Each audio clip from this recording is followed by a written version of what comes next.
बसंती इन कुत्तों के सामने मत नाचना। तो नमस्ते भाई लोग, तो आप लोगों के बीच बहुत ही ब्लास्ट लेवल का सॉन्ग का जानकारी लेकर आ चुके हैं, जो कि आप लोगों का चहेता पावर स्टार पवन सिंह का सॉन्ग है, जो कि नाच रे पत्थर की। ये सॉन्ग बहुत ही ब्लास्ट लेवल का है, आप लोगों का सॉन्ग बहुत ही पसंद आएगा।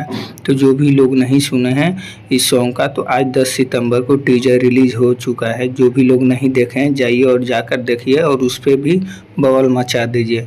और ये रिलीज होने वाला है 11 सितंबर को 6:45 पे।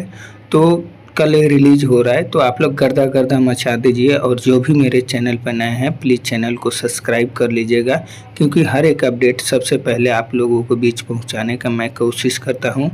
तो आप लोग चैनल को ज़रूर सब्सक्राइब करके रखिएगा, जिससे आप लोगों को हर एक न्यू सॉन्ग का अपडेट सबसे पहले जान सकें।